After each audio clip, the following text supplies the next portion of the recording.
I'd like to begin by doing our traditional territorial acknowledgement. That the University of Alberta respectfully acknowledges that we are located on Treaty 6 territory, a traditional gathering place for diverse Indigenous peoples, including the Cree, Blackfoot, Métis, Nakota Sioux, Iroquois, Dene, Ojibwe, Saulteaux, Anishinaabe, Inuit, and many others, whose histories, languages, and cultures continue to influence our vibrant community.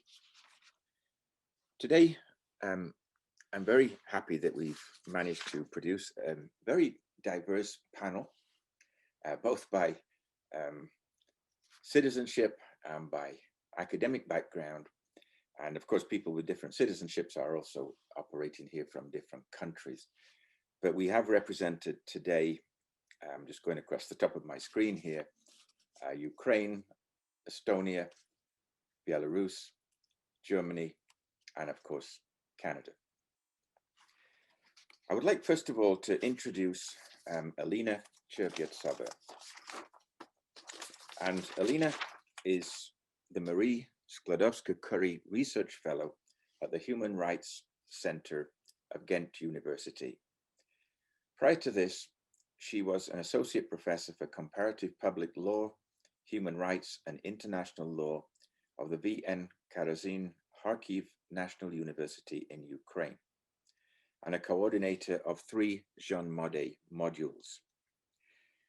Dr. Cherviastova also had research fellowships from the Alexander von Humboldt Foundation, the Max Planck Institute of European Legal History, the Max Planck Institute for Comparative Public and International Law, and all those at the University of Turin in Italy.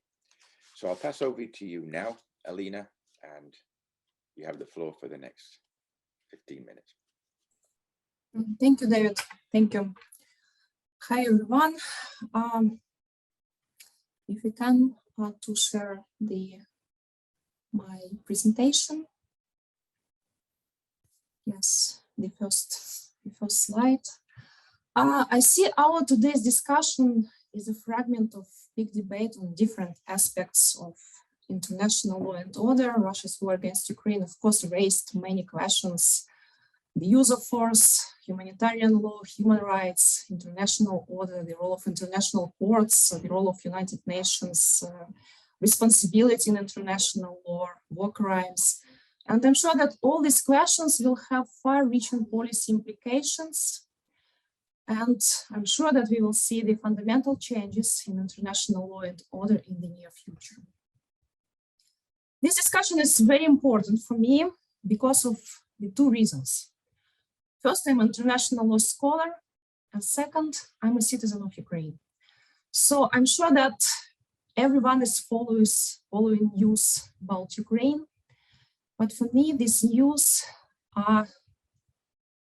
they have like very personal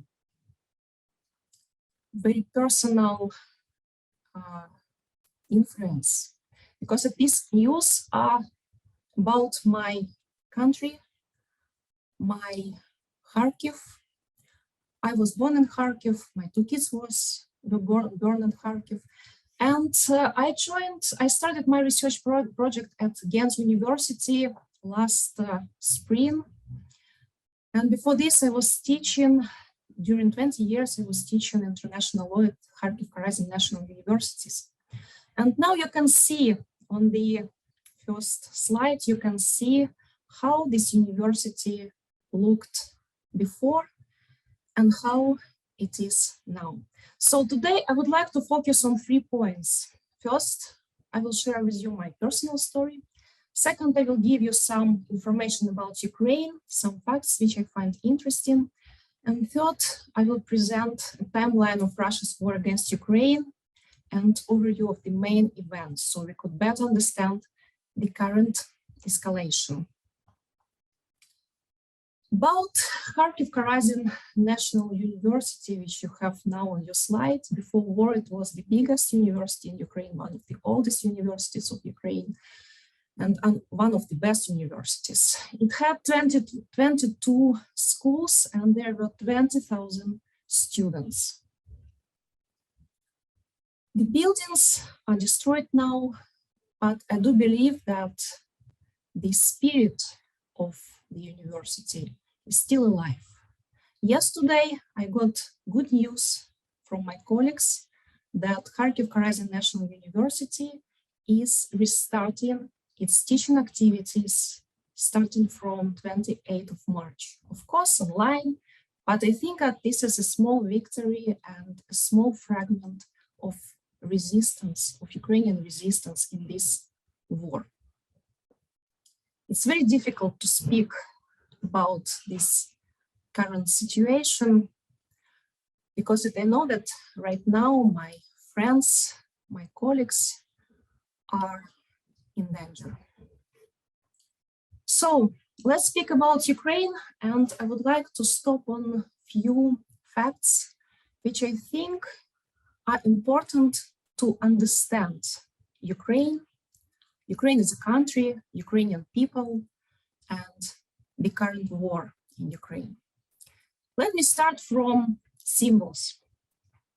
This war has a lot of symbols, and one of the symbols is Ukrainian flag, two colors, blue and yellow.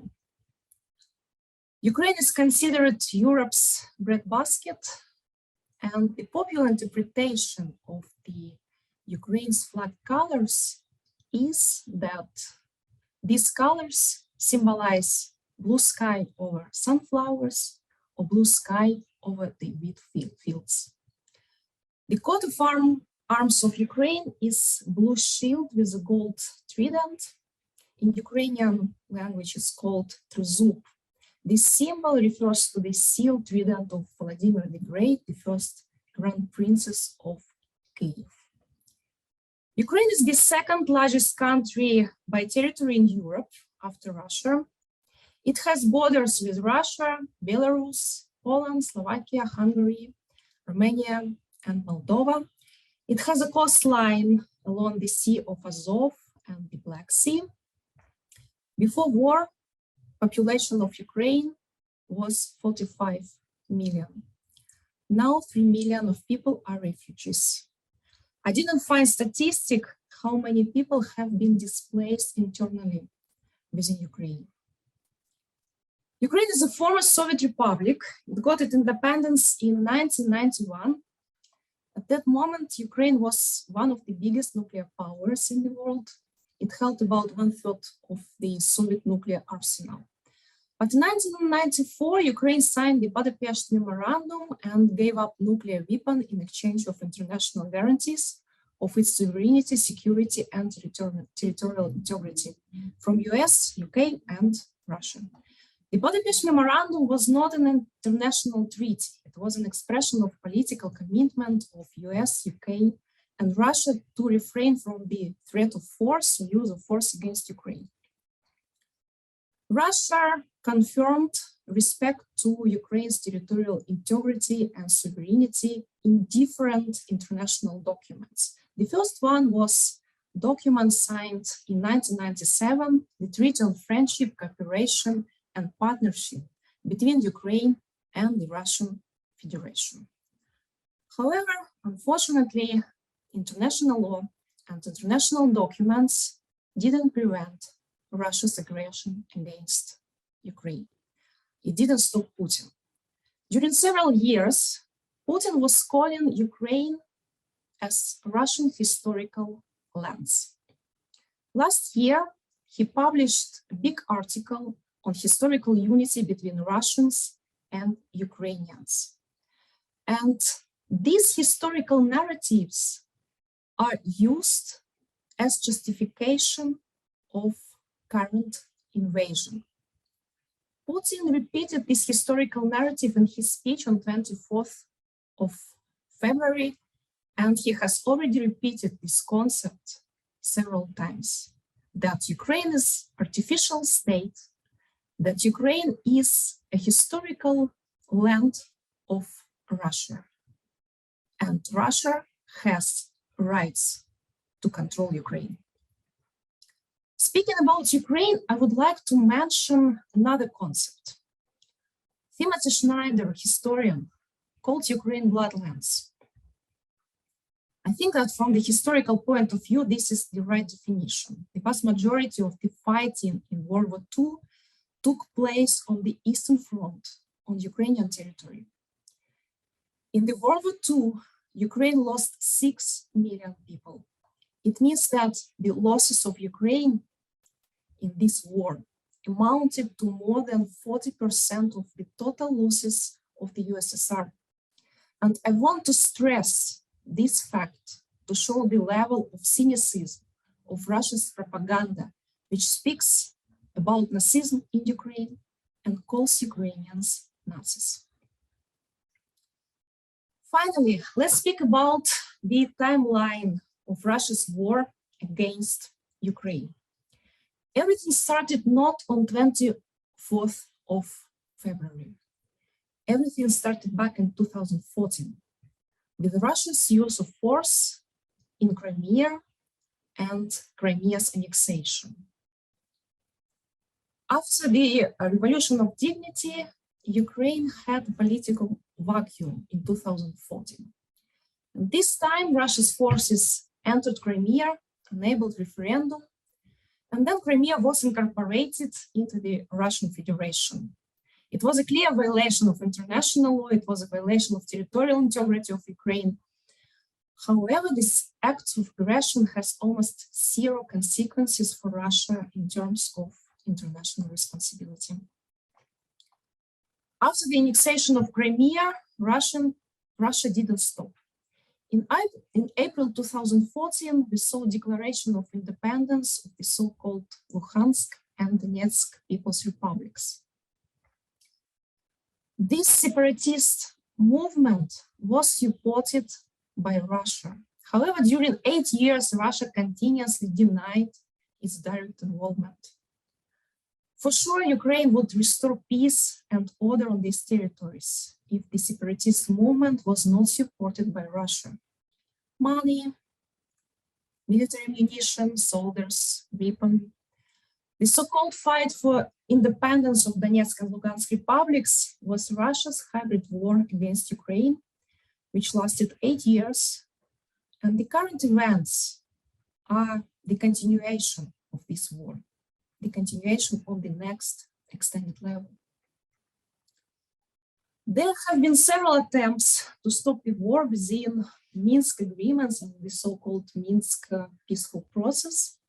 In September 2014, Minsk Agreement 1 was signed, and in February 2015, Minsk Agreement 2 was signed. Now these documents are the fragment of conflict between Russia and Ukraine. They lost its legal and political relevance. Since fall of 2021, we saw a build-up of Russian troops along the borders with Ukraine. And the next important aspect to be mentioned here is Russian draft treaty, which was called Agreement on Measures to Ensure the Security of the Russian Federation and Member States of the North Atlantic Treaty Organization. In this document, which was addressed to the NATO, Russia demanded from this organization to refrain from further enlargement. And also, it demanded NATO to go back to the status the organization had in 1997, before the countries from the former post-Soviet bloc got a membership in the organization. Unsurprisingly, these demands were rejected, and Russia started to speak about technical military operation, technical military reaction on this decision. During January-February 2022, we saw concentration of military troops, of Russian military troops on the border with Ukraine. On 21st of February, Russia recognized independence of the Donetsk and Lugansk People's Republics. The same day, treaties on mutual assistance, including military assistance, were signed between Russia and these newly recognized states. And finally, on 24th February, Russia invaded Ukraine from 3 different directions: from the Russian territory in the east, from Crimea in the south, and from Belarus in the north. So these are my introductory remarks, and I hope that these introductory remarks will help us to understand the reasons and mechanisms behind Russia's aggression against Ukraine and see this conflict in dynamics. Thank you. Thank you very much, Alina. And I think that's the perfect way to introduce the first speaker on our panel. The first speaker is Dr. Cindy Wittke, who is head of the Political Science Research Group at the Leibniz Institute for East and Southeast European Studies in Regensburg, Germany. And her research is situated at the intersections between international politics and international law, focusing on the internationalization of peace agreements and lawmaking processes in post-conflict settings and in political transformation processes.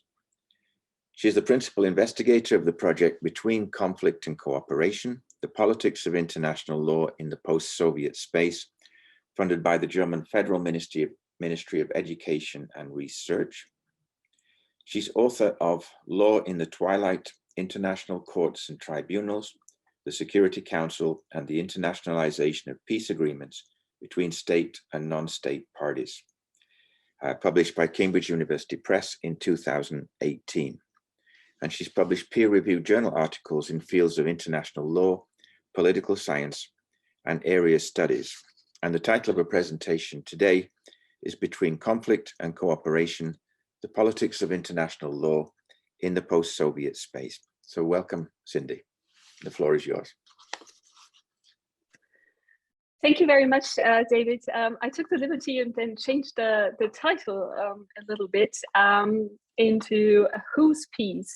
Potentials and Pitfalls of Peace Negotiations or General Negotiations between Russia and Ukraine, as this is currently a very much discussed issue, and I think also in the public debate as well as in scholarship. And I would like to put or to structure my input into like 3 different points. So the first is the negotiation table next to the battleground. So who sits at this negotiation table?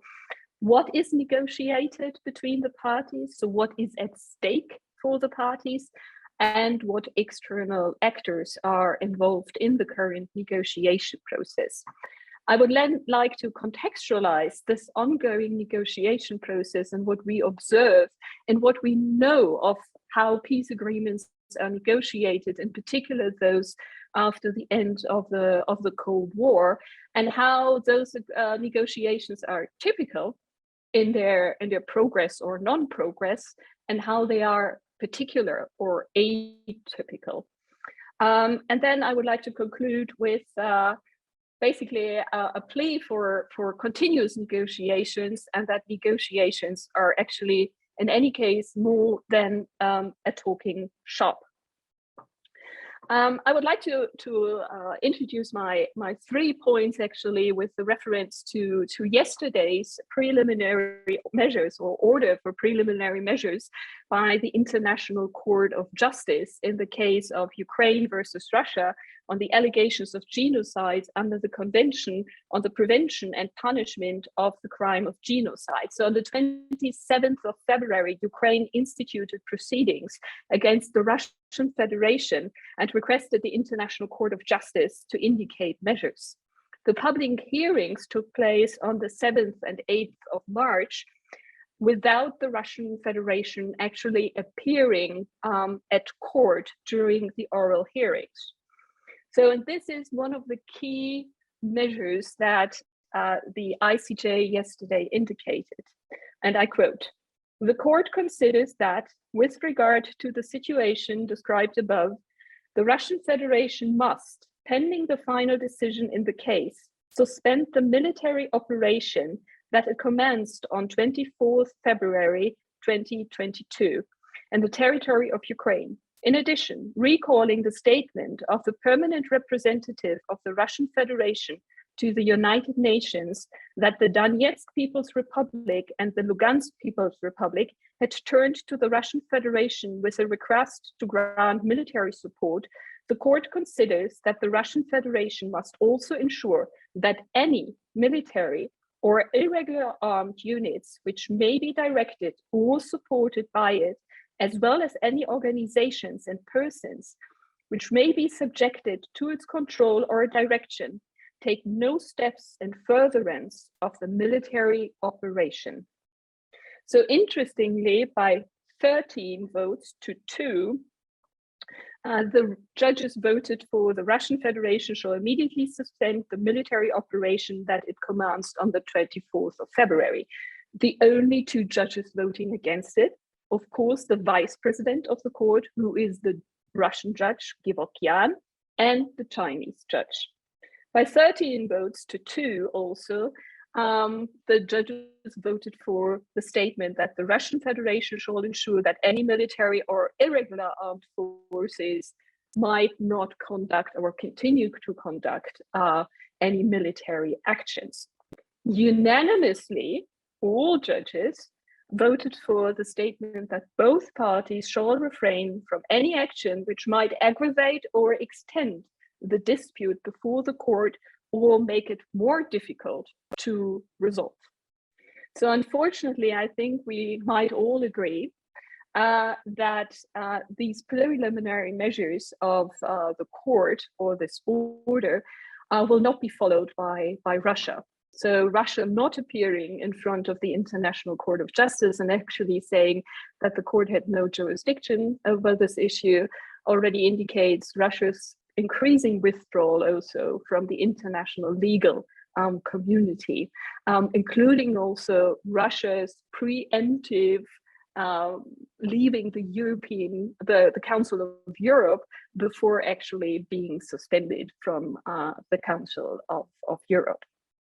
So how does this affect the peace negotiations? Sadly enough, it won't really affect the current ongoing negotiation process, except, of course, that Ukraine, from the International Court of Justice, got a confirmation, so to say, that there is no ongoing genocide that is happening on the Ukrainian territory, and that it actually has a call of the International Court of Justice next to a General Assembly solution that all military actions and all acts of aggressions against Ukraine have to stop. So where do we stand currently in the negotiations and who took place? So I consciously don't speak of peace negotiations because I think we are currently seeing negotiations, but I think it's not really about peace yet and probably will not be about peace for a rather prolonged period of time. So talks actually already started on the 28th of February, and we see a set of official meetings, but also virtual meetings between the delegations of Ukraine and the delegations of Russia. And of course, we had this bigger meeting in Ankara between Sergei Lavrov, the foreign minister of Russia, and Dmytro Kuleba, the foreign minister of Ukraine. So how are those delegations composed? So there is a lot of talk that the Russians had sent second-ranked officials to this negotiation process. So the head of the Russian delegation is Vladimir Medinsky, a presidential aide and former deputy minister of culture. So Dmytro Peskov, the spokesman of the Russian president, stated, Medinsky has certain business-like qualities and is proficient in the most profound expert analysis. He's a top-level representative. He's a presidential aide, all that is needed for holding negotiations, and that is what the president took into account in the first place when he was asked regarding the choice of Medinsky, who is by education a historian.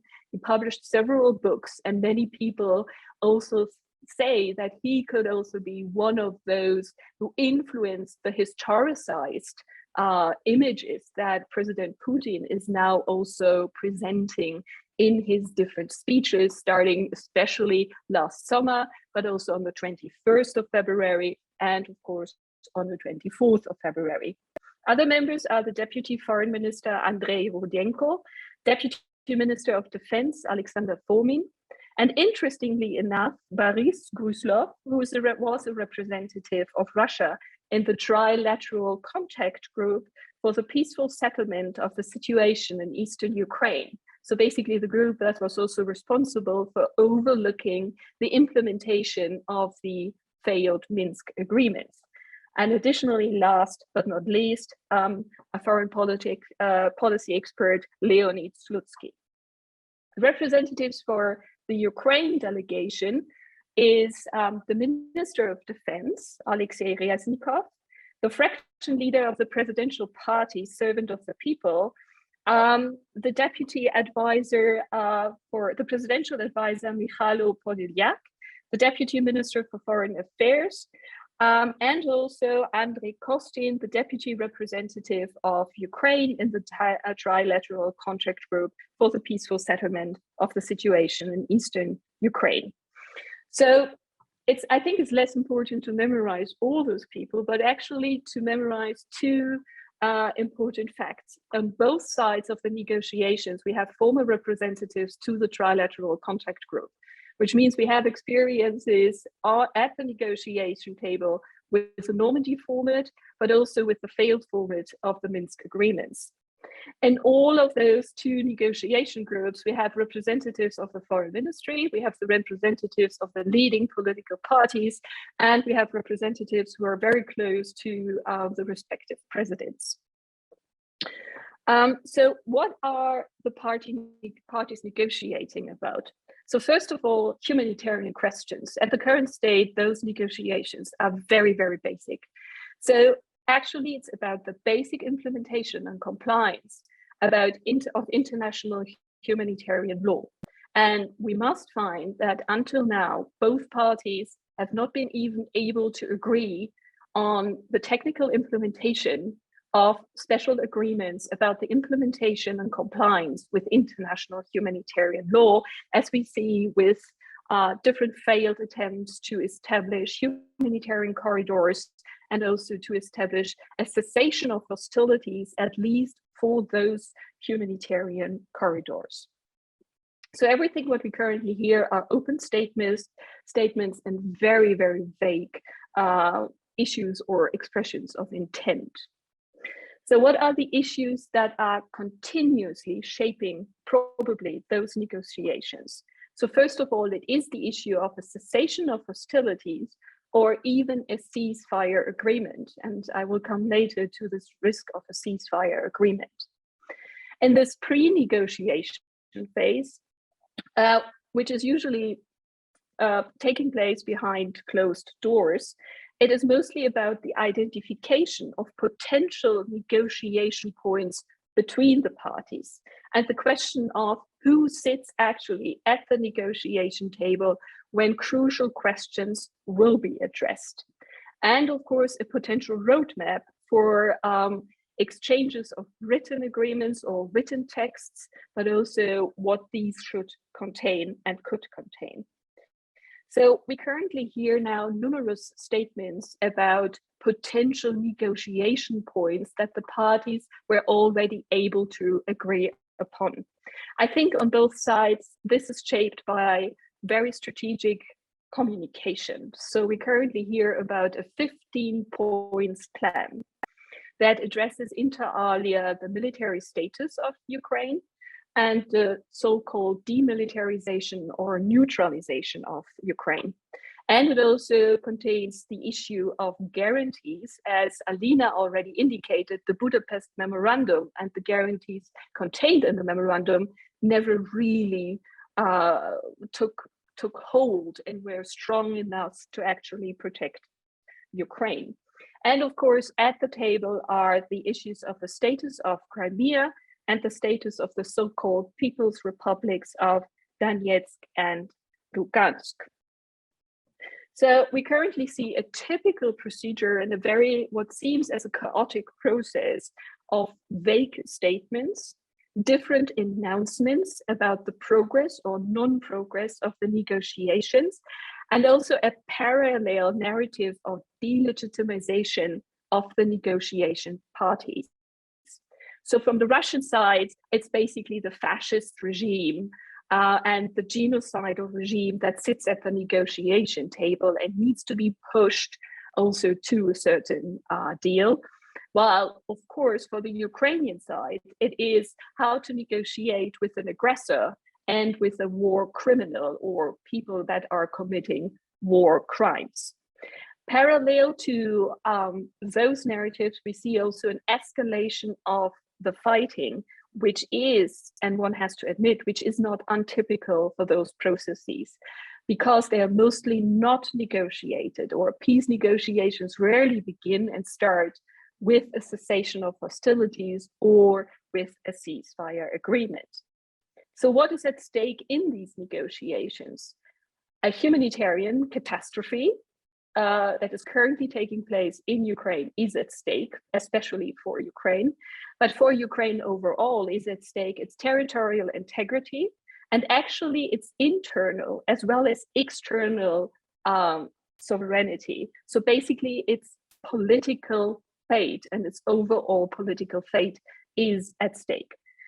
So for Russia, it's at stake basically what President Putin outlined in his speeches and in his conceptualization, why Russia needs to launch this, what he calls a special military operation, and what we can openly call a war of aggression against Ukraine, which is first of all this so-called denazification of Ukraine, the removal of a fascist and illegitimate regime, the stop of an alleged genocide, and then the neutralization and the demilitarization and neutralization of Ukraine.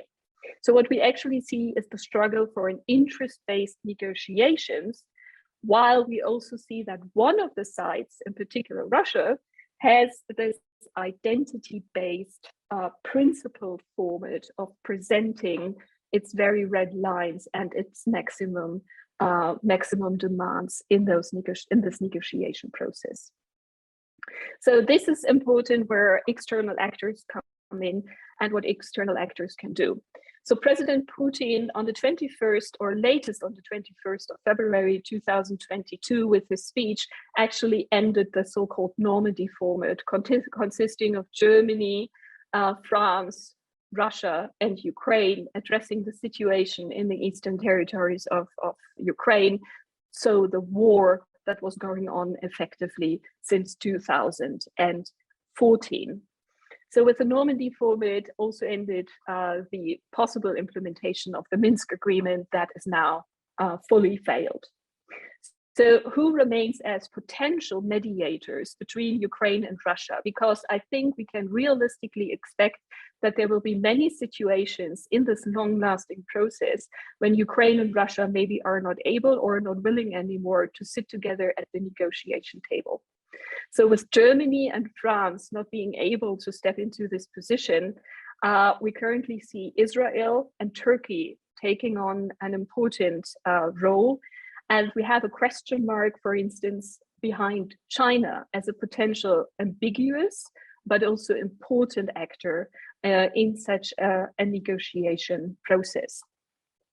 Lesser role, after my opinion currently, is played by international organizations. So usual scripts that we see that unfold, for instance, for violent non-international conflicts, armed conflicts, for instance, the UN stepping in, is here not an option, because actually one of the permanent members of the Security Council and a nuclear power is the aggressor in this conflict, and usual scripts that follow those, or that are taking place in those situations, as for instance, the Security Council issuing Security Council resolutions, and the international community, and especially the UN, placing the parties at the negotiation table and leading those negotiations or mediating here, is actually not a possible option. So what is the aim of the international community? Well, it's basically to avoid a further escalation of the conflict and the humanitarian catastrophe. And also, of course, finding a peaceful resolution or a peaceful solution. But I think here we are trapped in this question of the ripeness moment. So are the parties really ripe for peace negotiations? So that are going on next to the battlefield, and are they willing and able to accept a deal that can be reached at this negotiation table? So a few words of whether this is a typical or atypical process. So I already indicated that what we currently see has many typical issues, like the battlefield escalating while negotiations are going on, the parties sitting at different negotiation tables. So we have second-ranked or also first-ranked officials at the negotiation table, but nevertheless, they have to communicate back to the leadership. And also there are hierarchies between those negotiation teams, but also that there are different publics that the negotiation teams and the different states speak to when they make statements regarding what is at stake and also what is discussed and what is at the table currently.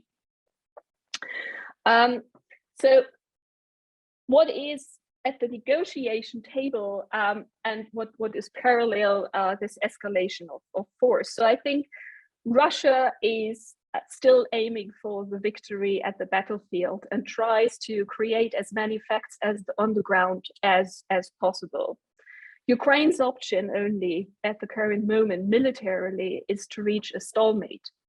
But with an increased problem of the Russian army to progress as they had anticipated, and an increased resilience also of the Ukrainian army, I think both parties are not ready yet to really go to the negotiation table, but as they can still also reach some goals on that battlefield.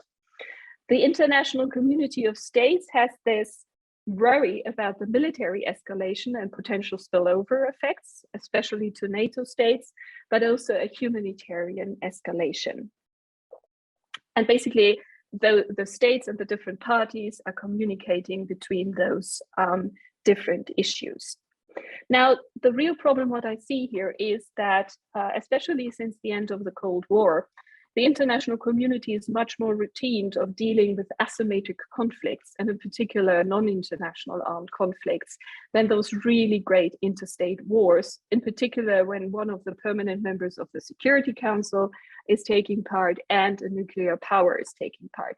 We are lacking knowledge actually about those big negotiations, interstate negotiations and interstate peace agreements, because even if we look at, like, make a general search with, for instance, the Political Settlements Research Program at the University of Edinburgh, we see a list of more than 1,000 documents popping up that address intra-state conflict constellations. We only see 74 documents popping up that address inter-state conflicts.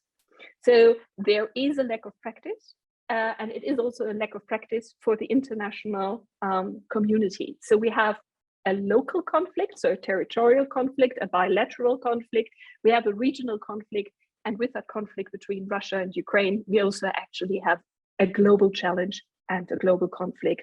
And the question is, especially in that situation, who could be the guarantors when there is no previous script or blueprint who can serve as guarantors, especially in that particular situation between Russia and Ukraine.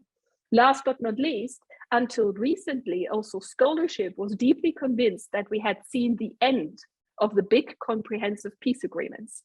So that we had seen the end with the agreements negotiated for Sudan and South Sudan, and that we had seen the end, especially with the Dayton Agreement, that is still somehow holding up Bosnia-Herzegovina in this permanent transitional status. So there was big skepticism about big comprehensive peace agreements.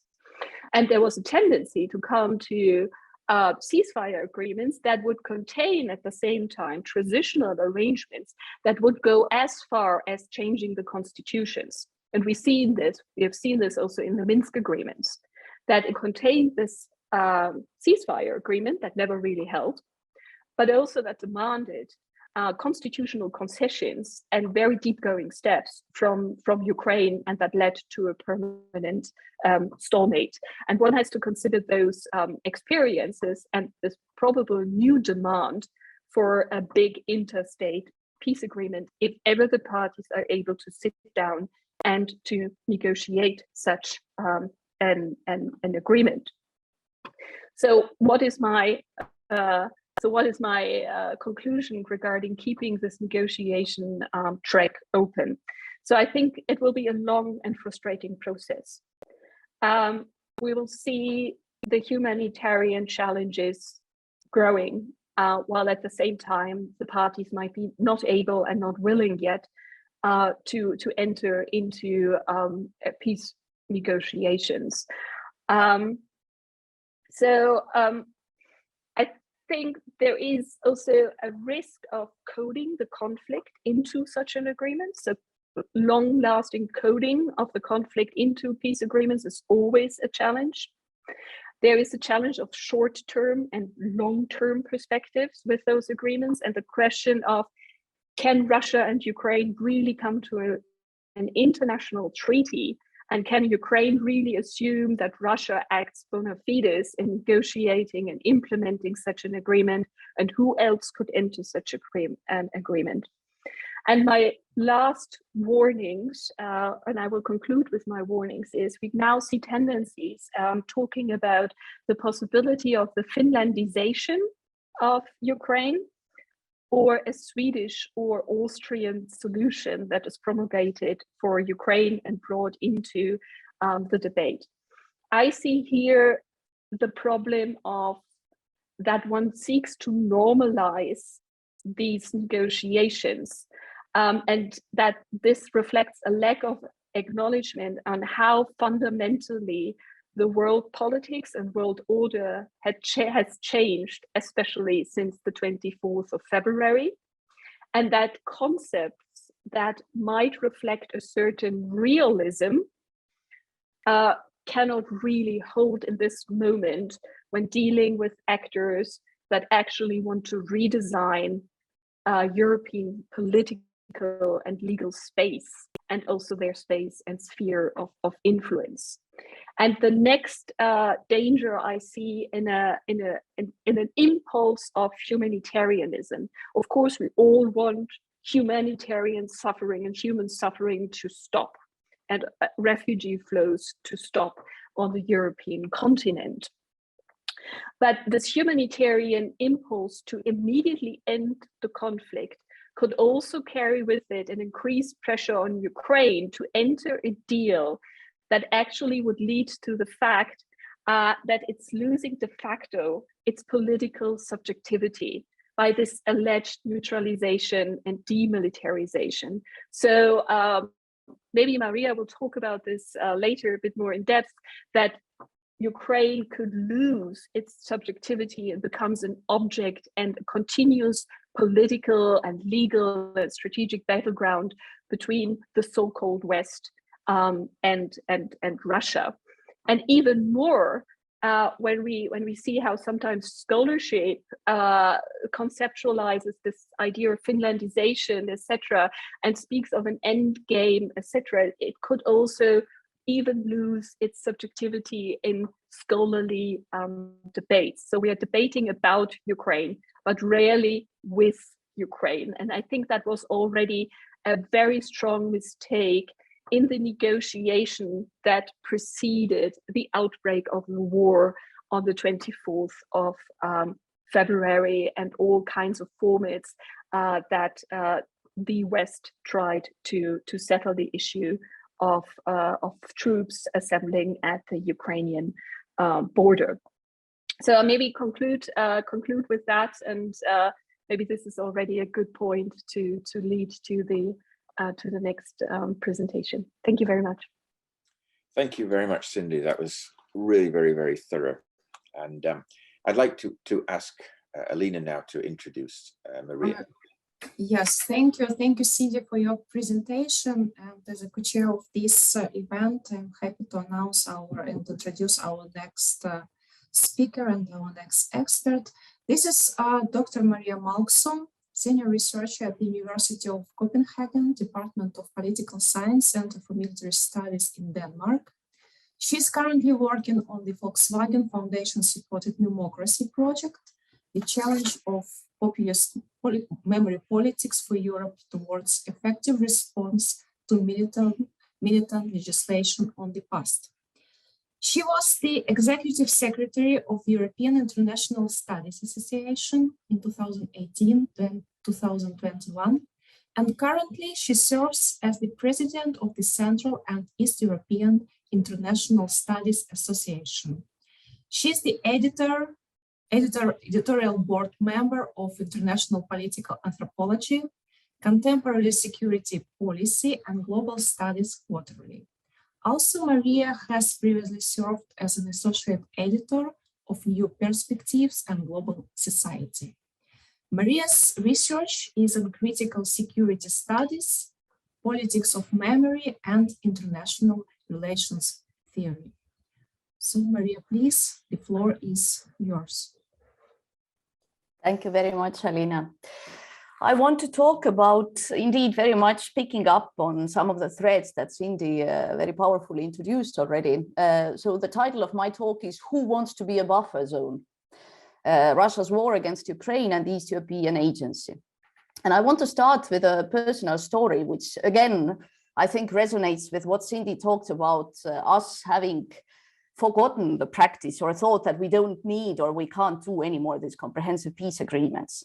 So in a way, in the study of war, there was also this congealing understanding that when we study modern conflict and political violence, then we don't really need to pay attention anymore to interstate wars, because this era effectively ended at the end of the Second World War in 1945.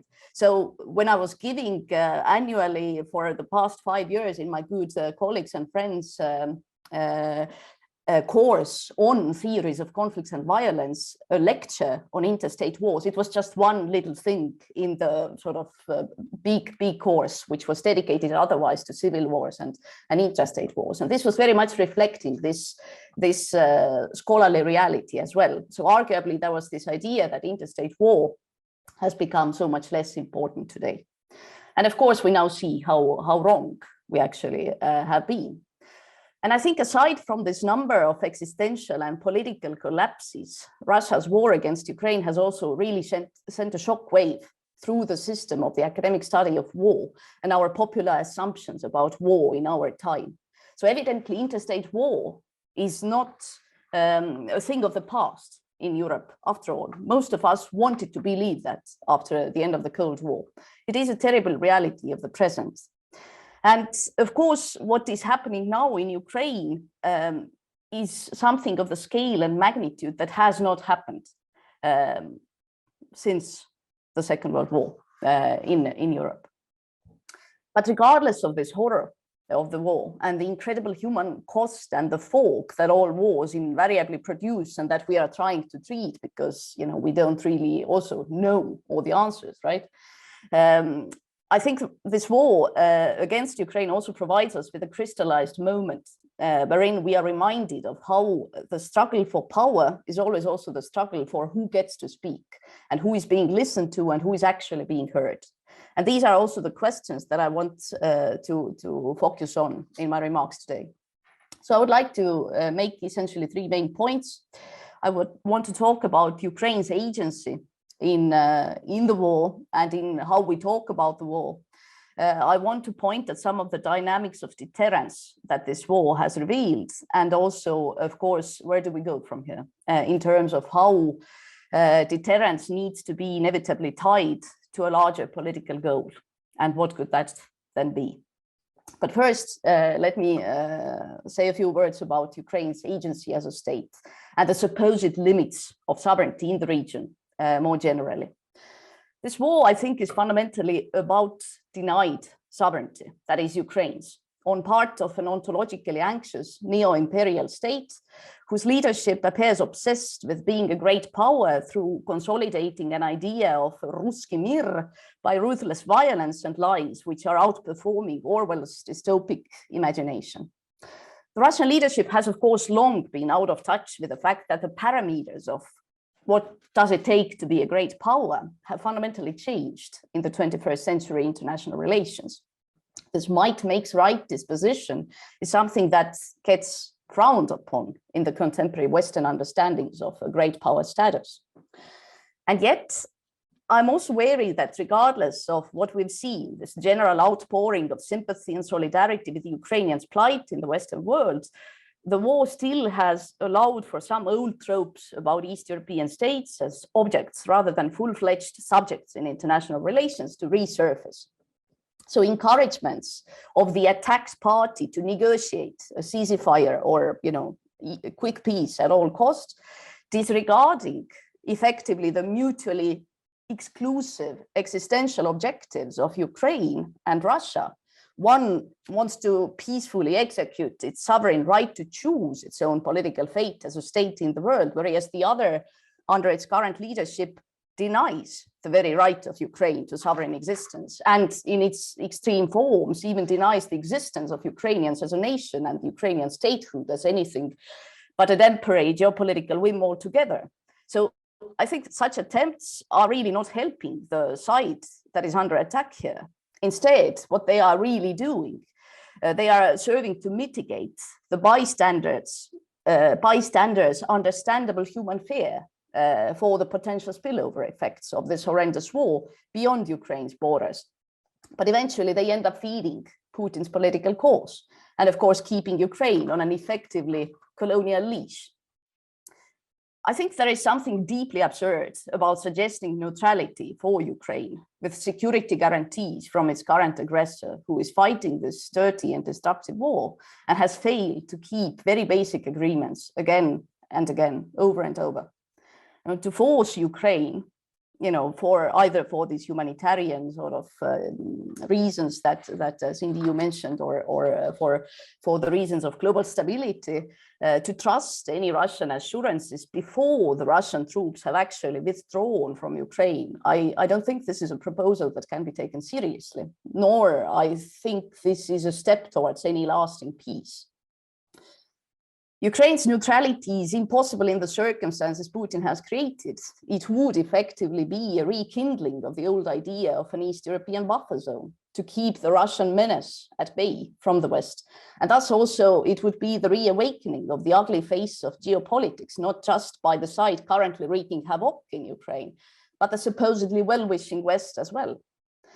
And it's interesting how this war has created ingenious argumentative alliances between the usual West-splaining suspects, such as offensive realists, who argue for the law of anarchy, leaving some states simply less sovereign than others, and their agency in international politics accordingly more bound.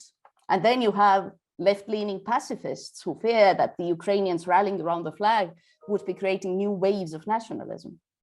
So West-splainers of various stripes all end up agreeing to accepting effective bounds on Ukraine's sovereign choices about its political identity, about its belonging, either for the inevitability of hard geopolitical realities of the world, that would be the realist argument, or for the sake of global stability and peace, a sort of pacifist line.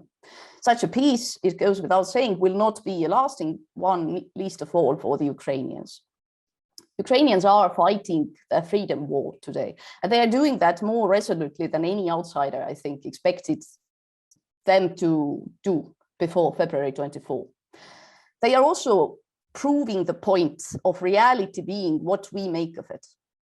The hard-nosed realism and its seemingly more benign variants about the imperative to compromise for global peace persist until human agents actually decide to contest them. Secondly, I want to say a few words about the dynamics of deterrence that this war has revealed.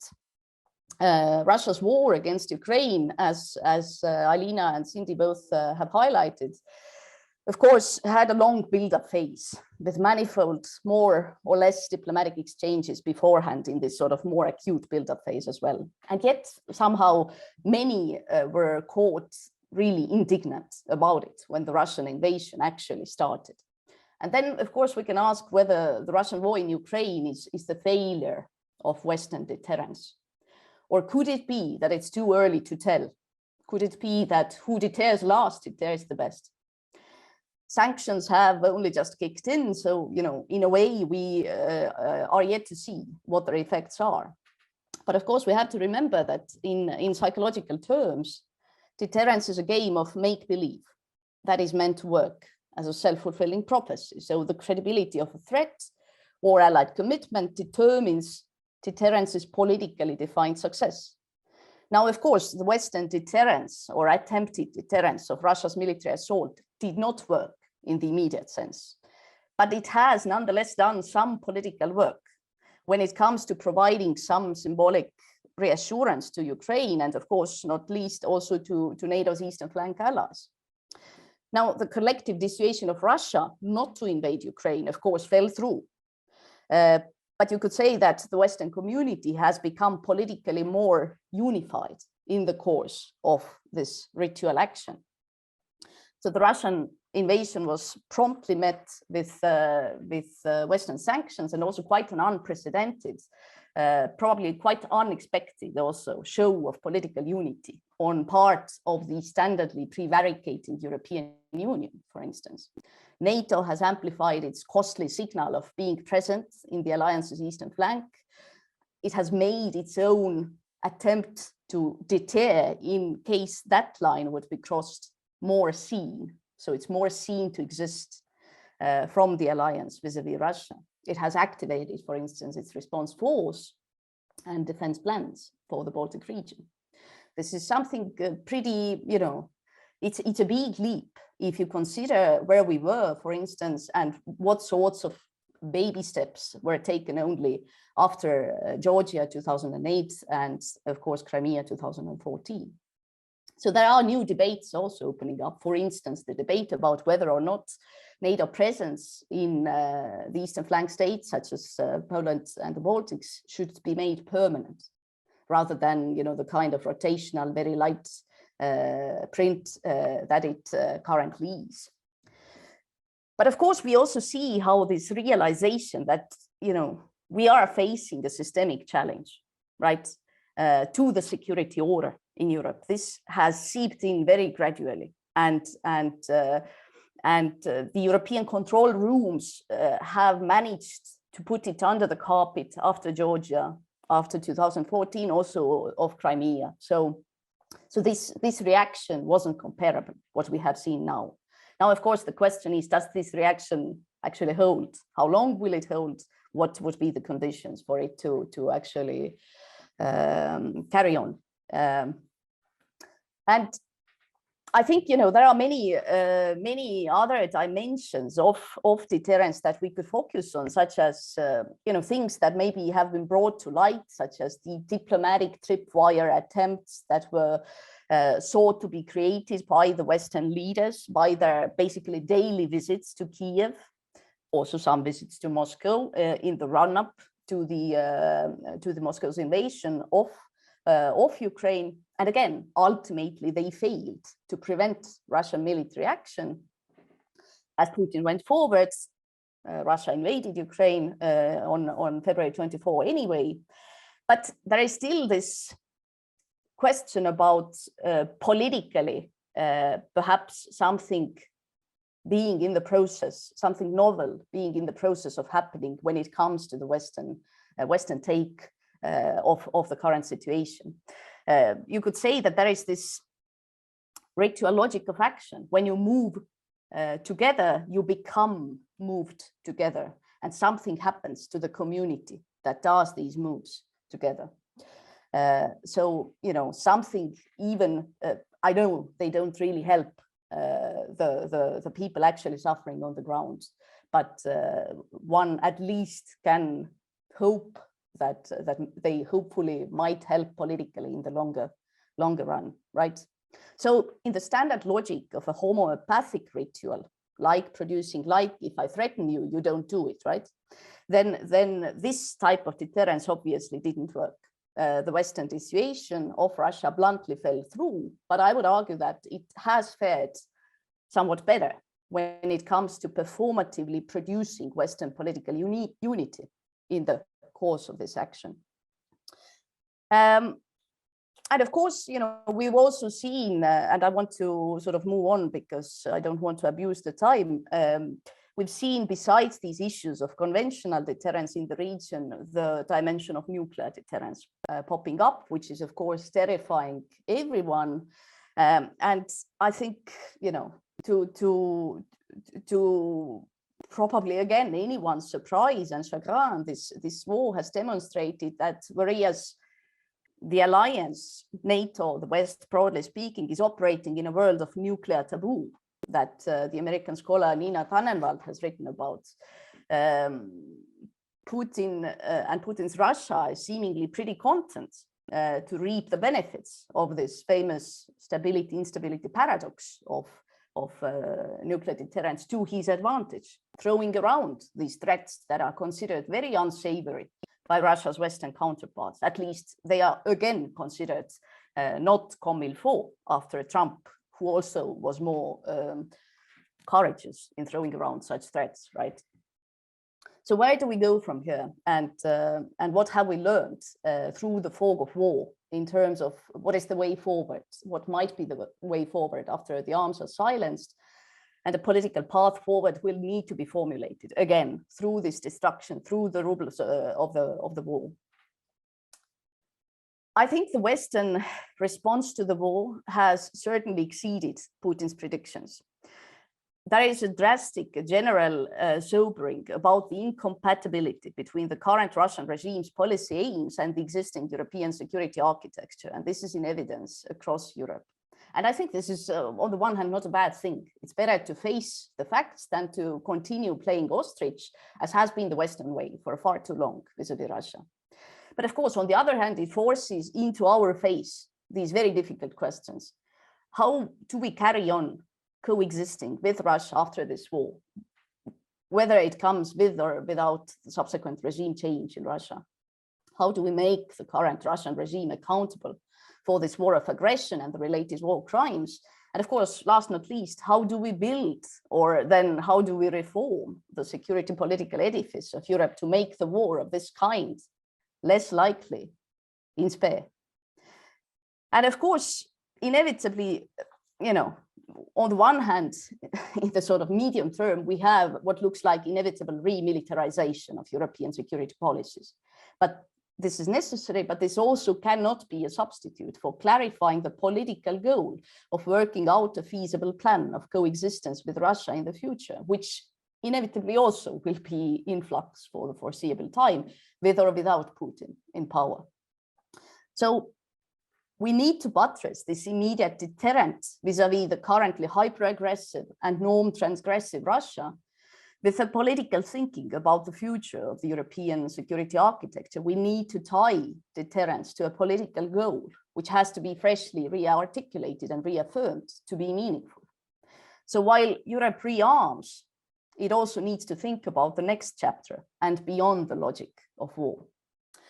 And of course, last not least, I want to emphasize the importance of what I think both of you speaking before me also mentioned, of keeping the regime actually responsible for accountable for the war crimes and atrocities committed in Ukraine, whatever the renegotiation path of the European security order post-war will be. I think after this, it's impossible to escape somehow, as still, we have managed to escape the moral stakes of previous conflicts of similar kinds. We can't escape the moral stakes of Ukraine's plight for the world.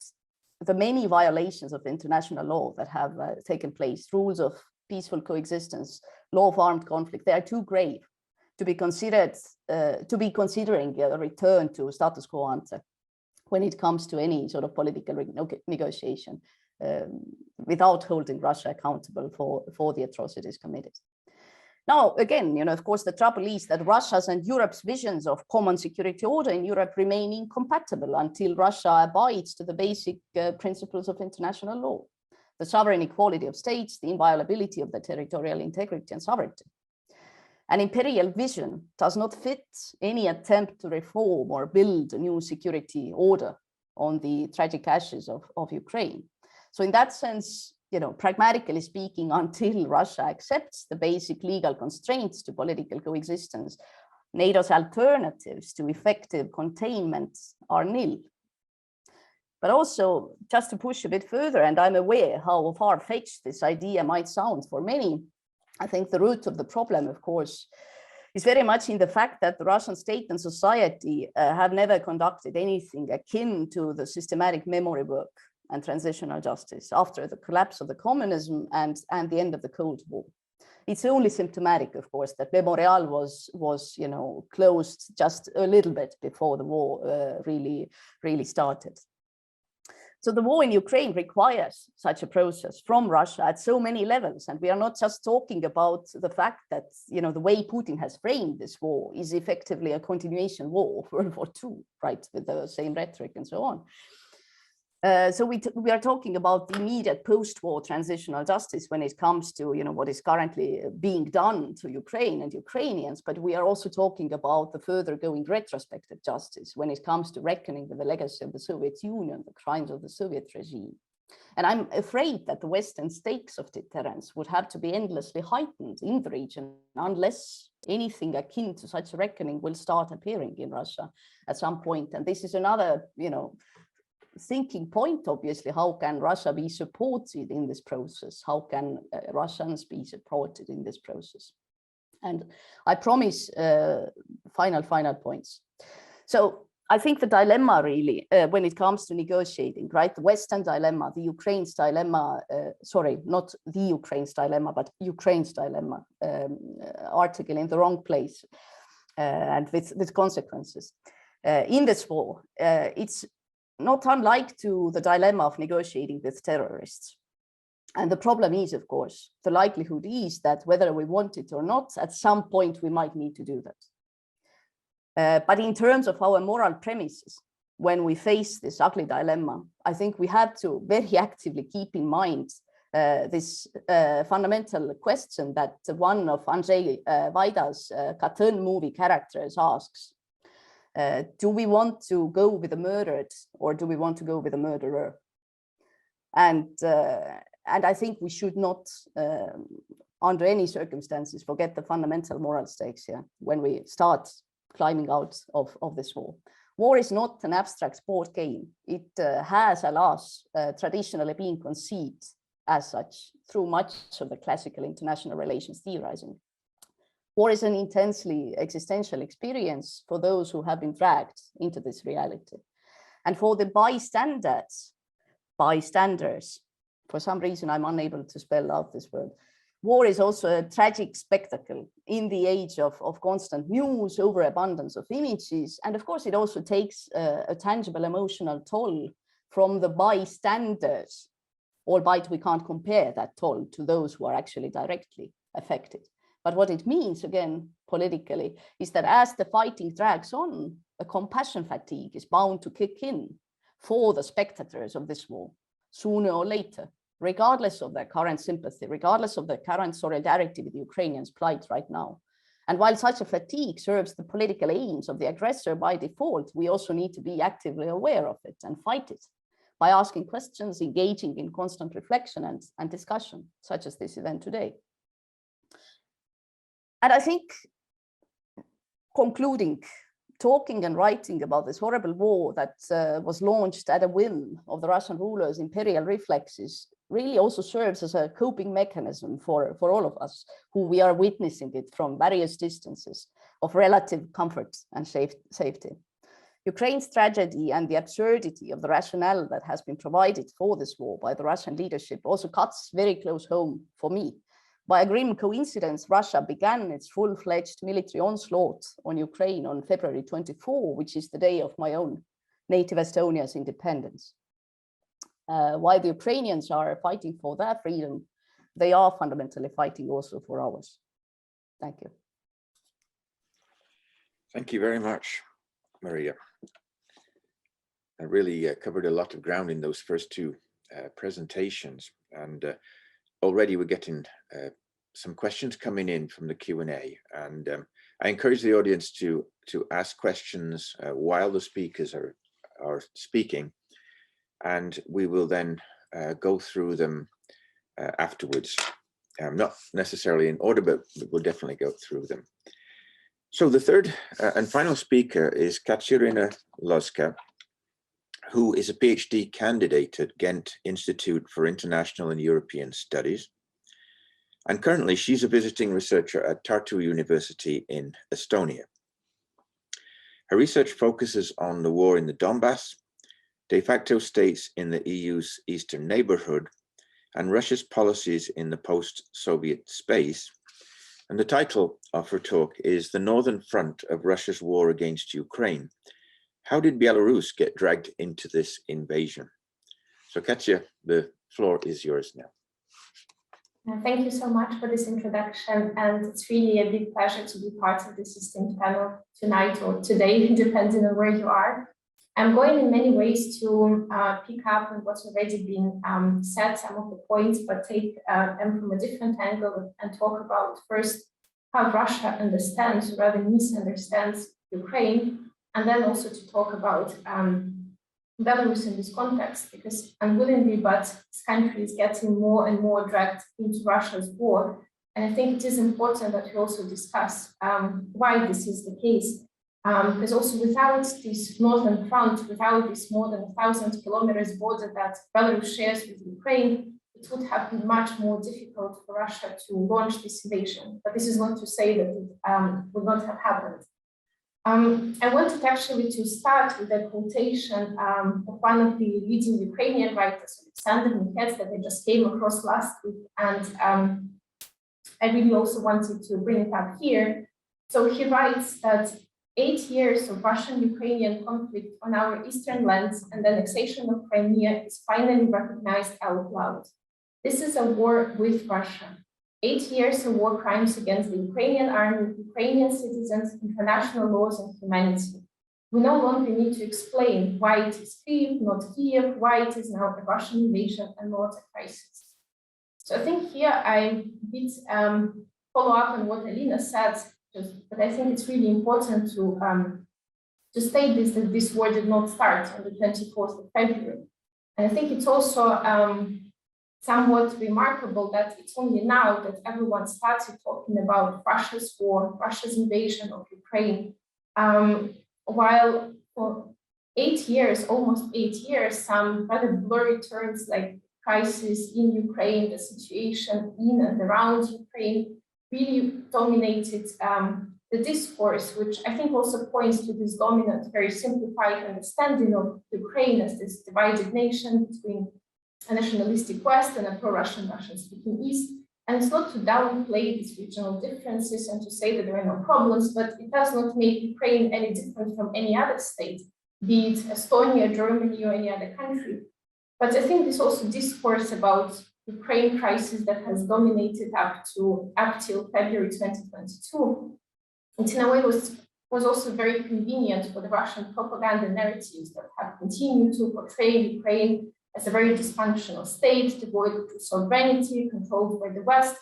Because if you say the crisis in Ukraine, it seems that there is something wrong about Ukraine, while I think even in 2014, the situation would not have escalated to the extent that it did without this external intervention. But then if I say that this war has been going on for 8 years, why did it happen now, this invasion? And obviously, it's rather difficult to explain this mad decision to launch a full-scale invasion and massive destruction of more than 40 million population country from any rational viewpoint. Also because all the structural conditions on the eve of this invasion remain the same. Despite a clear pro-EU and pro-NATO stance of Ukraine, it did not really get the green light to enter any of those organizations. Then since 2019, it's been ruled by President Zelensky, initially a Russian speaker with quite moderate views, who came with this idea to end the war in Donbass, to bring peace, find a compromise with Russia.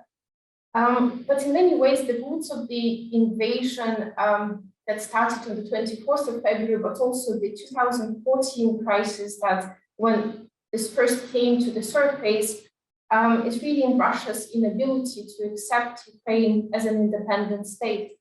On the 2nd of March, President Zelensky said they, meaning the Russians, want to erase our history. And I think it's not just a figure of speech in many ways, because I think it's really been shocking to follow this just atrocities and the brutality which has been committed by the Russian army in Ukraine, where we see that civilians are being killed, civilian infrastructure is being destroyed, cultural heritage is being bombed, churches, universities. Just yesterday, a theater in Mariupol was bombed, so everything is just being dashed to the ground. And I think in many ways, this constant source of surprises that we have from Russia's actions is because of this failure to really recognize Russia and Russian imperialism for what it is and not what we want to be and how we want to see Russia. And I think for any future solution to this war, be it a negotiated one or any other, we really need to take this into account, because this present-day Russian nationalism is not the nationalism that existed during the Soviet times. It was still a centralized system, but the existence of the Soviet republics was not really questioned. But this is the nationalism that predates the Soviet times, and it denies the existence of Ukrainians and also the Belarusians here. I think in many ways, this very distorted view of Ukraine as a nation, Ukraine as a state, also led to this decision, but also to this complete miscalculation when it comes to Western response that Maria was talking about, but also the level of Ukrainian resistance. Because on the 26th of February, one of the Kremlin news sites already published an article talking about the victory of Russia in Ukraine, talking just about how they had been treated by the Ukrainian people and so on, which we know is not the case. The article was deleted in a few hours, but I think in many ways it shows how Russia, the Russian sort of the mindset of the Kremlin when the decision was made to launch this full-scale invasion of Ukraine. But we can also see this complete misunderstanding of Ukraine and its society during the invasion. Just interesting to follow how obsessed actually, for example, Russia is with targeting TV towers all across Ukraine. And that's one of the first things that they do, is that they start broadcasting Russian TV. But again, the Ukrainian society is completely different. It's a much more digitalized society with very well developed horizontal links. And even if you cut off all the information and if you start broadcasting Russia Today or the first channel 24 hours per day, it will not really change the public opinion, because people have been living in a completely different informational space compared to the Russian population in that case. Or, for example, this strategy of Russia when it seizes cities that tries that it also sort of decapitates them, anticipating the surrender. So we see that in many cities in Verdansk, Melitopol, Kherson, activists, journalists, and mayors have been impacted. But resistance continues in all these places, because it's not about the position of a mayor, it's not about a leader, it's not about the Ukrainian president, it is about the Ukrainian people who do have an agency. So in this sense, I think also there is a complete misunderstanding that any solution, any agreement that might be signed, it has to be approved by the Ukrainian population first and foremost. Otherwise, it will not work out at all. So yes, as I said, there is really, I think, a completely distorted view of Ukraine that has gone through many different stages of nation building and identity building, starting from 2004 Orange Revolution, 2014 Maidan, and now this war, which I see interestingly is being more often called as the Great Patriotic War, which I think is a very interesting of stealing from this Soviet name of the Second World War, which is called the Great Patriotic War, also in Russia and in Belarus. So this distorted view of Ukraine, I think, is one of the reasons for that. But then the second preconditions that I think made the situation right now very favorable is the availability of the territory of Belarus, which also created, made this northern front and made attack from the north possible. When this conflict started, when the first invasion happened in 2014, Lukashenko had a completely different reaction to it. He still tried to be in this position of what some people say situational neutrality, so trying to engage with both sides, trying to maintain relations with both Russia and Ukraine. Belarus Minsk used to host these peace talks between the parties. But this all was there up until 2020, when on August 9, 2020, the so-called presidential elections took place.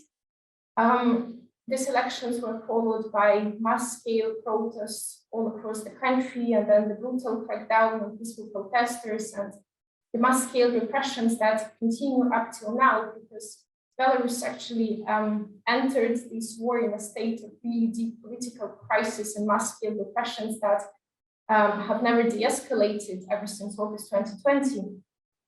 But so Lukashenko managed to survive mostly due to two factors. The first one is the position of the Belarusian security forces that still largely remain loyal to him. But then the second and most important one is, of course, this political and economic support that Russia provided to Lukashenko's regime. And of course, this support did not come for free. And in a way, I think what this situation of the war revealed is really how little space for decision-making Lukashenko has in the current situation. To the extent that some people talk about Belarus being under occupation.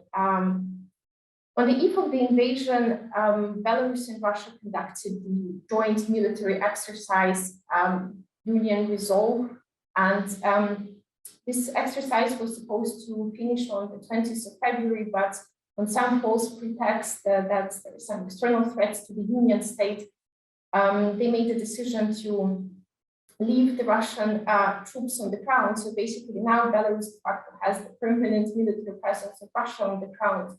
So the Belarusian territory started to be used as a springboard to attack Ukraine from the first day of the war.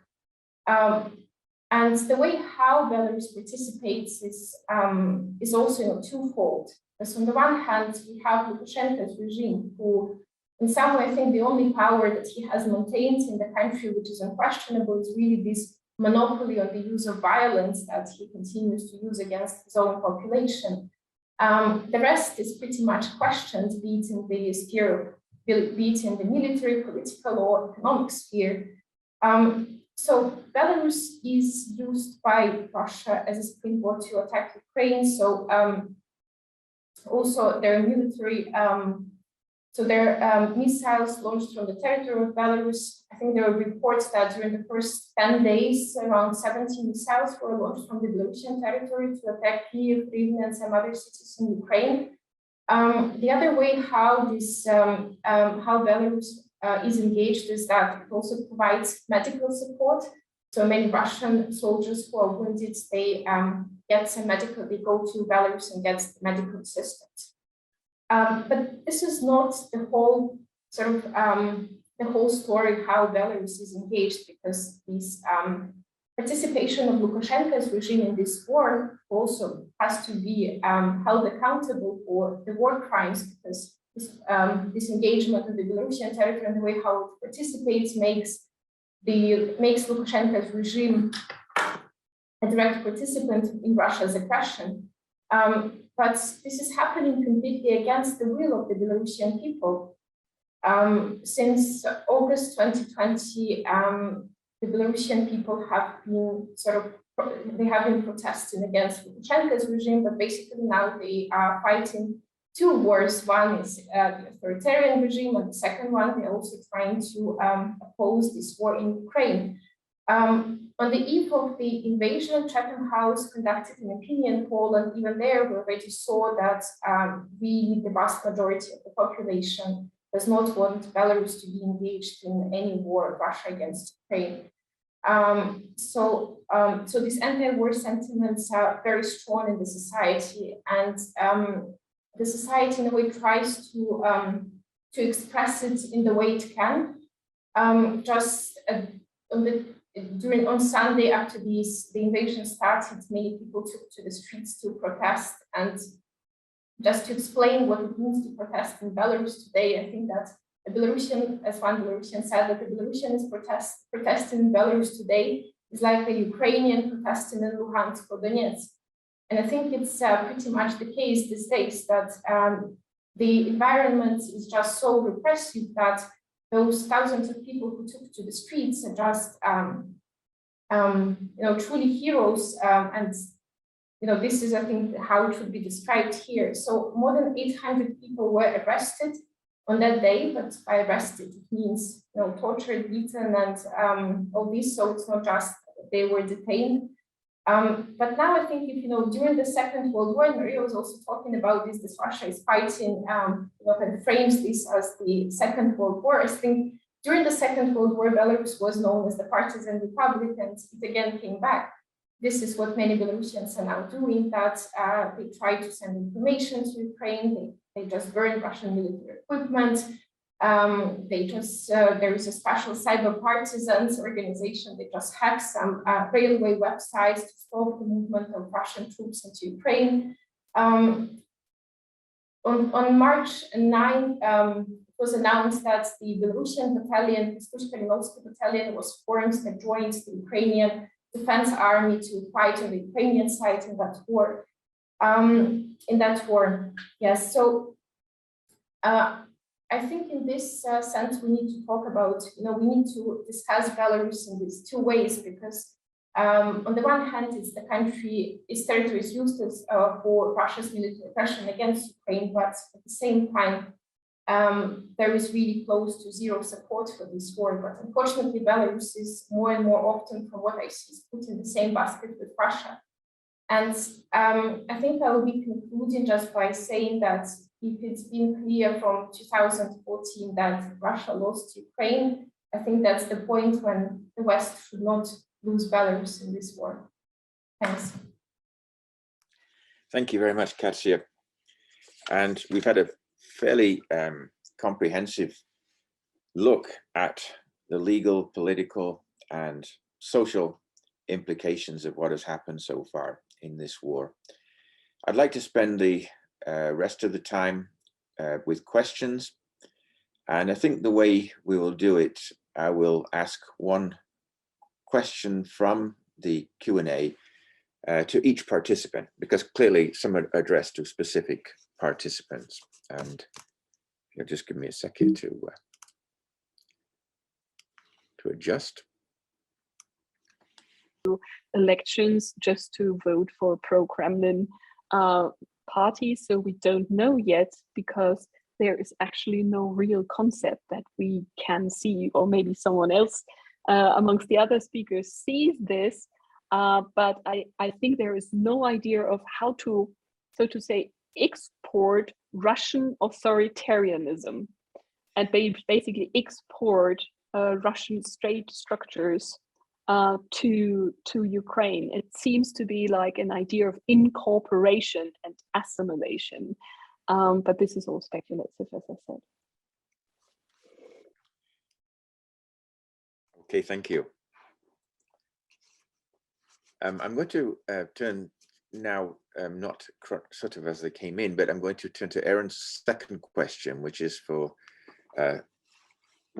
Maria. And he says, Professor Mälksoo, isn't the challenge the fact that Europe can offer only defensive conventional deterrence, economic compellence, which Russia isn't proving a deterrent effect, whereas the US will offer offensive deterrence, ability to escalate and strike across Russia, which the US is not willing to do?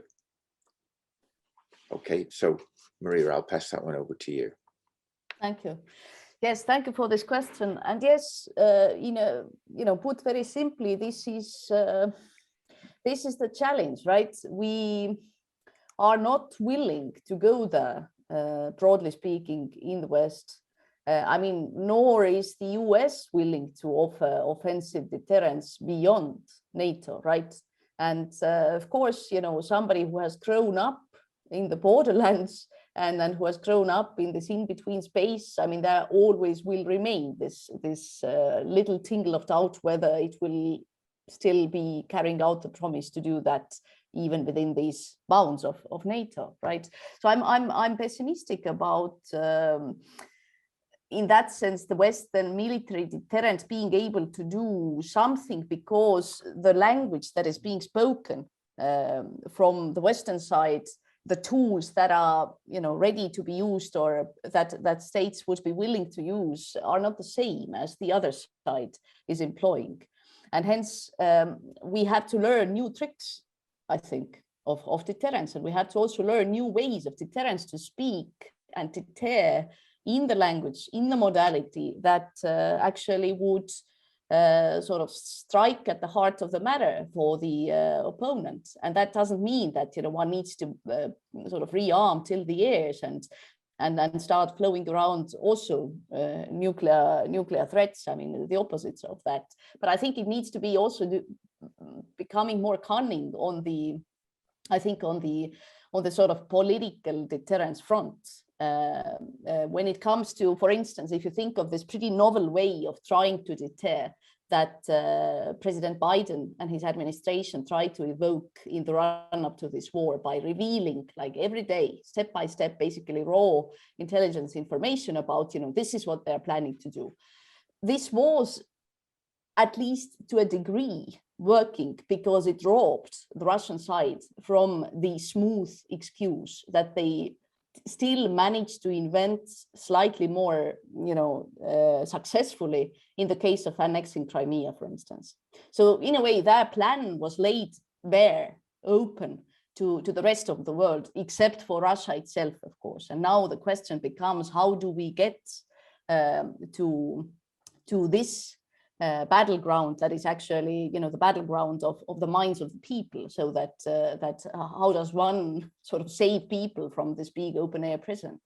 I realize I speak in this very colorful language of Cold War, but effectively this is what we, I think, have to think about, because we have to think about reaching to the minds of the Russian people who, you know, for better or worse, have limited access to information that is not provided by the Russian state.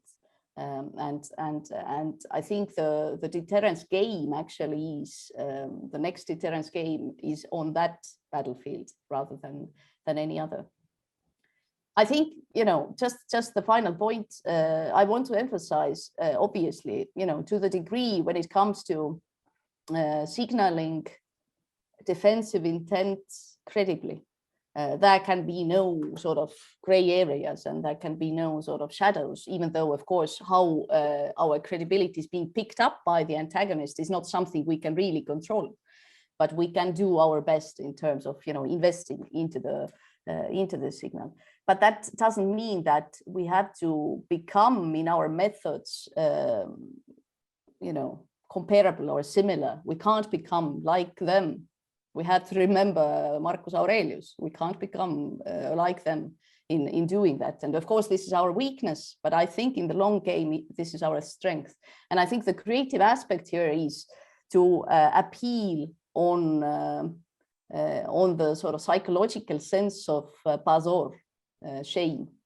And how to do that, I don't yet have the tools when it comes to the population, to the Russian people. People have the power, right? Thank you. I guess President Biden sort of led the way yesterday when he called Putin a war criminal. I think that's real speak by any standards. Mm. So I'll turn to a question for Katsia, and then I will turn back to Alina. It's from Elka Anila. She said, Katsiaryna said, any agreement must be signed by the Ukrainian people. Is she calling for a referendum? And if so, who would be able to vote? So. Yes, so no, I'm not calling for a referendum here, but I'm just saying that there is this fundamental misunderstanding that, you know, even if Russia, let's say, manages to put some kind of a puppet regime somewhere in Ukraine, you know, any part of Ukraine, I do not know for how many days this regime will manage to survive.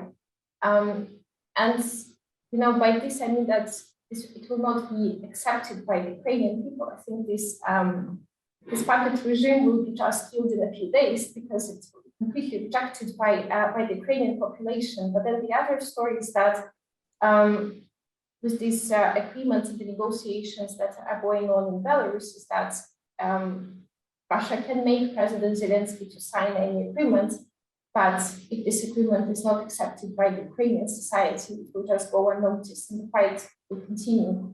So I think that's really something unprecedented, and that's something that makes the Ukrainian society really different from the Russian society, but in many ways also from the society in Belarus, that people in Ukraine do have power, as Maria said. So I think they cannot be disregarded, and they will not accept any agreement, any deal without considering their interests and their position. Maybe I just jump in also. So the dilemma here is the longer the conflict lasts, and the more also ordinary Ukrainian civilians are up in arms, as also the civilian battalions, the more, of course, Ukraine will turn into a war society, and the more also people are ready to fight. So there's also this moment when the support for President Zelensky could turn once he enters a deal that is maybe not acceptable to some parts of the population, who would then still continue to fight. So it's also a question of how to keep control over this situation, and then the level of readiness really also for armed resistance within Ukraine. And that, of course, you could also then mobilize old ideas of partisanship. So as how partisan wars are fought. So the longer a war lasts, the more militarized a population is, and the more people are also have access to weapon, the higher, of course, also then the probability of real resistance once a deal is reached that is not acceptable to the people. So maybe complementing this view. Good, thank you. I'm going to turn back to Alina now, who maybe has a comment, and I think she has a question for all the participants. And Alina, I'll leave this as a kind of final remark from you, and then I will make some closing statements. I would like to start with a question. I would like to start with a question, and I would like to address this question to all our experts.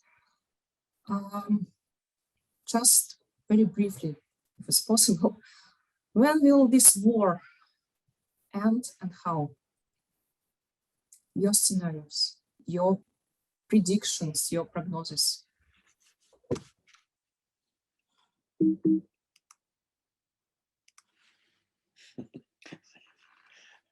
And your answer is being recorded.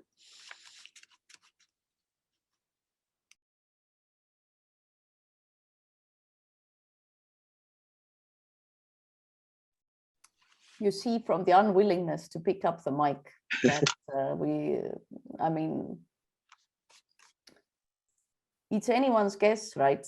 And it is, we can speculate, whether there might be some really ugly trigger that might enter this war into a new dynamic and actually prompt a different kind of Western involvement than has been the case right now, such as, this long speculated use of thermobaric chemical weapons by Putin. I don't know. I think, what seems to be inevitable under the circumstances is some sort of partisan insurgency carrying on even after the sort of formal conclusion of this, in case I can't see a decisive victory on the Russian side forthcoming. And that's,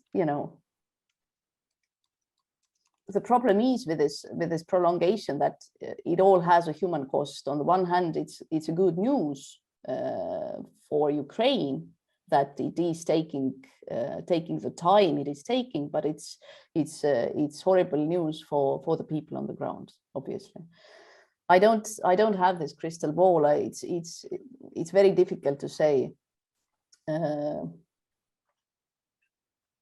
And I honestly, I simply don't want to speculate, because it has, I think, all these pundits who have, who we saw also on TV for a month before or 2 months before the war actually went off, who would convince that, well, no, he wouldn't go thus far because it doesn't make sense. I mean, I think all the guesses are effectively also out of the window, right? So we are operating in a reality that can surprise us in ways that we simply do not want to imagine. So I can't imagine that collectively here, alas. So in my case, it's, well, let's take the example of this huge media attention that we currently get as people working focused on the so-called post-Soviet space. So on a daily basis, in the past 20 days, I've been often asked two questions. The one question was, how do we avoid a third world war? And the other question was, so there are positive signals in the peace negotiations. What do you think of this? So it's basically the end of the spectrum of fears and hope. And I think the truth will be in between that. And of course, it has different scenarios, but it's also in a way beyond our immediate influence how that will happen. And I think we have to learn to deal with this unpredictability and develop new scenarios how actually to deal and to react to this, because I think that will dominate our political reality for a very, very long time. So it's the phase of insecurity that is in between Third World War and a quick and lasting peace. Yes, I think I would also echo what's been said, that it's really a highly unpredictable environment we are in, and I think none of the concepts from international relations or political science can just explain or predict what might happen. It's just, you know, it's a matter of psychology or psychiatry or something else, but I think it's just beyond the traditional concepts that we are used to explain what might happen, but I would not exclude any scenario from, you know, the use of chemical weapons to the nuclear button in this case, because it's really truly unpredictable. But you know, in the long term, I think Ukraine will win, but the question is when. And as Maria said, it's just a question of human cost here, which is the most awful part of this whole story. Yeah, thank you. I would like to say that, you know, this has been a fascinating discussion, and it's been a kind of trial cooperation between Cool Institute at the University of Alberta and Ghent University. And I think it's worked very well, and it's very international scope in terms of the people who have been presenting. I realize we have a certain gender bias on this panel, but it's an unusual gender bias, and I think it stands as contrast to the last one I attended in Washington, DC, which was all male. And I think this is actually commendable. So thank you very much to all, and thank you to Alina for helping to organize this, because it was really her idea to cooperate in this fashion. And I'd like to thank Casey, who's been with us through the whole thing, and also to Jeffrey Rockwell, who is the director of the Cool Institute. He's keeping quietly in the background, but he is here. And I hope we'll have future cooperation. And maybe one way to end this would be to remind everyone that the first sentence of the Ukrainian national anthem is, "Ukraine is not yet dead." And I think Ukrainians look at life that way, and I believe that they will be around for a very long time, and they will survive this war. So thank you again. I appreciate your speeches very much, and it's been a fascinating discussion. So thank you.